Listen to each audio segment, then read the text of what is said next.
Welcome to Azure Latch 101, your ultimate guide to leveling up from an average Joe to a full-blown gigajet on the field. Whether you're grinding solo or trying to carry your team, this series is your cheat code to becoming that player everyone respects. I'll be breaking down pro level tips, high IQ plays, and the fundamentals that took me from casual to comp and scrims. So if you're ready to dominate, learn the mind games, and outsmart your opponents, hit that sub button and let's get started, bro.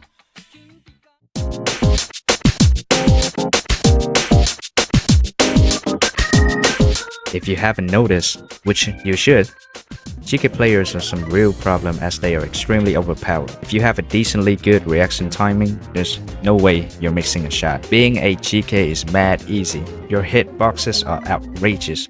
I feel like it's 3 times the average player hitboxes. And on top of that, you are immune to any sort of triples or iframe move. You bypass all of that, making your dive incredibly broken and be able to perform some inhuman saves. Did I forget to mention that the ball speeds reduce significantly when strikers are in the box, making GK players even more broken? To counter these madmen of goalkeepers, we need a shot that's powerful from outside the box. A shot that has a trajectory so unpredictable that confuses these players, and that shot has to be reliable. Allow me to introduce Magnus Impact.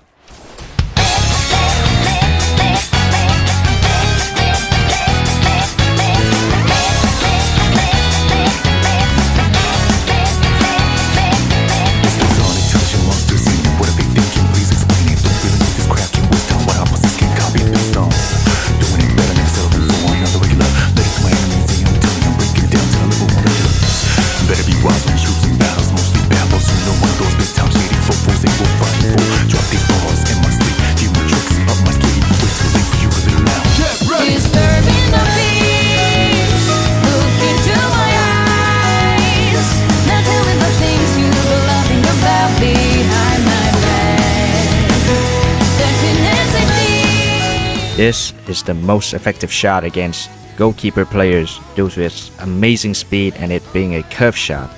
Use this near the box and I can guarantee you, no GK can react to it. It is almost a guaranteed goal. And if you don't have Kaiser, there are 3 alternative shots you can choose from. Rin's curve shot, Sai's curve shot, and Shido's formless. But first, let's break down how curve shot works. Hello, Tyler speaking here. This is gonna be a holy yap session. If you don't want to hear me talk about curve shot and be an absolute fucking nerd, just skip ahead to the part where I show the angles. But for those who actually want to learn, stay with me. I'll explain how curve shot works in details. So, let's say. So, as for normal shots like direct shot, back heel shot, and heavy of Nagi's. Let's say this is you, and you use direct shot. The ball's gonna go straight here, right? Ball's gonna be here, and the direction that it goes is, yes, a straight line. But as for curve shot, it's a little different. If you use a curve shot and you aim your camera here, then the ball is definitely 100% still going straight. The final destination of the ball will still be where you're aiming at. But the difference is, curve shot, it travels in a different directions, which is like this, because it is called a curve shot. But the final destination is still the same as a normal shot. Still, wherever you aim, the ball lands there, right? Okay. Now, let's say this is the real box area of Azure Latch, and you're standing here, right? And you want to score. So, you want to score with curve shot, and you think that it is the best for me to aim right here, right? Because as I said before, the final directions of the curve shot is where you're aiming at. So 100% it will go in the box, right? But that is not the case because look, you're close to the box, right? And the distance between you and the box and the goal is really near. So what happens if you aim here and then you shoot is this. Pop. That's what's gonna happen. Because there's not enough distance for the ball to travel to where you want it to be. Right?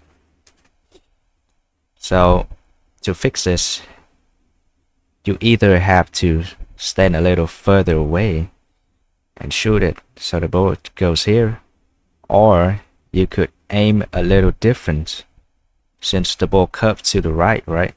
You want to aim here, right at here, so that the ball will travel like this and boom, right at here.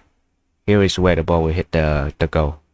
But the thing is, if you stand too far out of the box and you're trying to hit a curve shot, then it's gonna be so slow.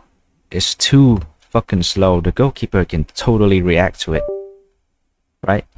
And if you know basic physics and if you have common knowledge, you will know that the moment when your feet hit the ball, these seconds when the ball travels this much distance is where the speed of the ball is the fastest.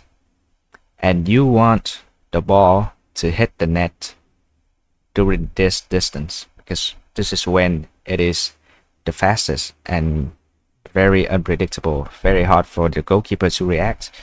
So which is why I suggest you to stand really near the box, not inside the box, and aim to the left of the goal if the ball curves to the right, so that it travels like this and it hits the net right when the ball is at top speed, right? Yeah, that's basically how a curve shot works and how I suggest you guys to use your curve shot. Stand right here and aim right here to hit the top left corner. Stand right here and aim right here to hit the goal. There we go. Stand right here and aim at this pole to hit the top left corner. Good shot. Boom. Stand at the same place and aim here to hit the top right corner. Press curve shot. Boom. Stand at this box here and then you have to face your camera all the way down and aim a little to the left to hit the bottom right corner. And as for Shido, he doesn't have any angle specifically to shoot, but do try and practice using his formulas until you actually master it, because his shots are very fast and very unpredictable. And that is it for the first episode of my new series. Experiment with this and try to expand your scoring options. Don't just rely on one spot specifically, or else you are going to be predictable. Remember, shooting and 1v1ing against goalkeeper is just mind games. Whoever tricked the other person first wins the game. And you, as a striker, have the upper hand since you have the possession of the ball, and the GK is forced to react to your shots. They are in a passive stance while you are in the proactive stance. Be calm, be patient, keep your head cool, and make the right decision. Good luck, strikers.